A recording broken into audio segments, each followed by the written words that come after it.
Hi, this is Scott from Bricklanta, and in this video I'm talking about the BrickTrac LEGO inventory management software and default storage locations.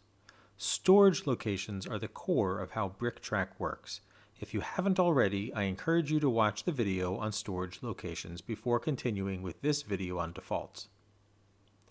So in your collection, every piece and minifigure has a home. It might be in one drawer out of 2,000 in a wall of Acro Mills cabinets, or it might be a Ziploc bag in a 30-gallon tub. Regardless, naming or numbering each location helps you find the part you're looking for when it's properly documented in BrickTrac and on Bricklink. But when you're sorting pieces, how do you remember which location it belongs in? Well, BrickTrac can remember. To get started, let's head to the maintenance form down here at the bottom of the main menu with the wrench and gear symbols.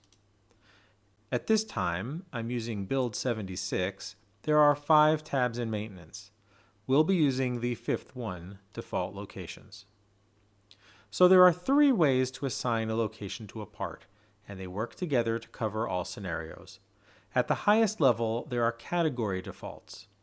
In this first row here, you can see that the default location for used base plates is the miscellaneous green bin. I should get an award for naming my locations. This means that no matter which of the 337 different base plate variants I have, BrickTrac will remember that it belongs in the big green bin.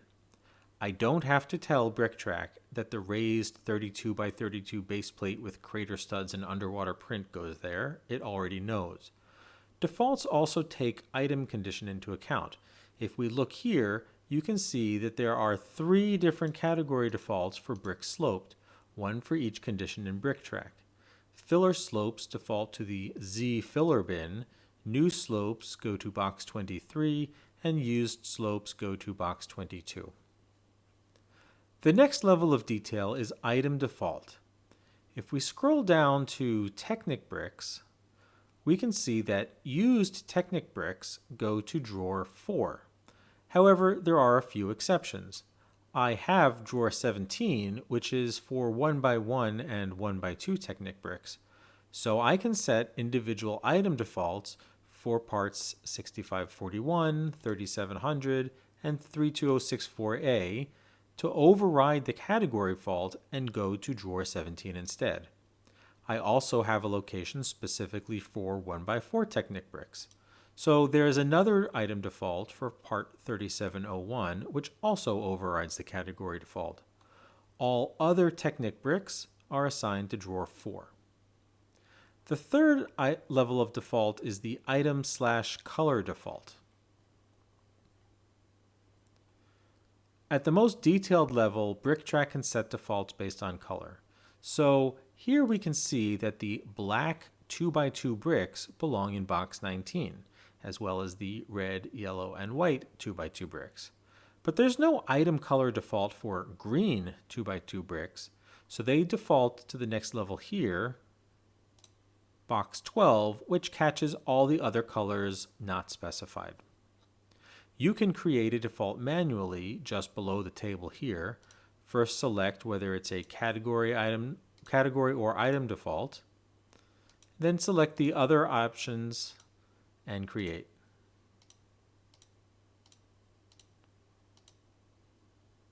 Now, in my collection, you can clearly see I'm comfortable mixing colors and items, and in the case of my green bin, categories. I'm pretty limited in the number of storage locations I have. Your collection may be 100% divided by item number and color, and you never mix them. That's great. BrickTrac can manage that too. It's a very flexible system that can work for the smallest collectors as well as the largest. But what if you already have a large collection with 2,000 locations? Do you really need to create all those defaults one at a time? No. Let's go to the second tab inside defaults called Items Missing Defaults. This is a report of all items currently in your location that do not have a default in BrickTrac. If you're syncing with Bricklink, you may see a lot of items here like I do. If we look at this top line here, you can see that I have a Duplo plant bush in box 01 minifigs and plants. The category for this item is Duplo, Quattro, and Primo, although I've chosen to sort this piece with other plants. If I right-click on this item, I have a few choices. I can set the entire category of Duplo, Quattro, and Primo to box 01, which doesn't seem appropriate in this case. I can assign just the Duplo plant bush to box 01, or I can assign just the green Duplo plant bush to box 01. And like many of the context menus, I can check it out on rebrickable.com. You can also just set defaults automatically for the entire collection based on where they currently are with one button.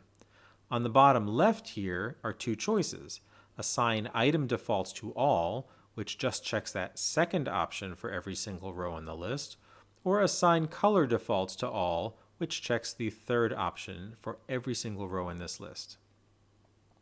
One thing to note, not all locations in your collection are defaultable. That is, they can't all be the default location for parts. For example, I set the green bin to not be defaultable. That's just a place I put overly large or misfit pieces. I don't want to assign these parts there permanently. You can make locations defaultable or not defaultable in the Storage Locations tab here. There's a third tab in defaults called Items Not in Default Location. This is another report showing where you may want to clean up your inventory. In some cases, like this first example here, I had converted a set, Hagrid's Hut, to part it out. All of the pieces in that set are still in that location because I haven't sorted them yet. So the fact that the 1x4x2 light gray fence isn't in case 9 yet is not a surprise. However, on the next line, we can see that I have a 1x8x2 and 2/3 fence in box 17 when it belongs in case 9. That can be a problem because A, I don't want to be looking in multiple locations for the same part, and B, if someone's shopping my store for that piece, they'll see two different lots for the same piece, which is not ideal. You can see that if I right-click on this, I now have three options.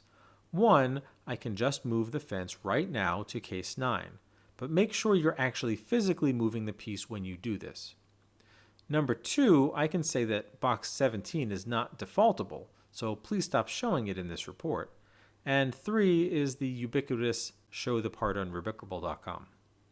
So that's the quick and dirty on setting up and managing default locations. If you take a minute to do this, it makes sorting bulk or parting out a breeze.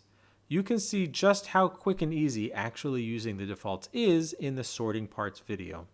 Thanks for watching. Subscribe below to get notified when new tutorials get posted.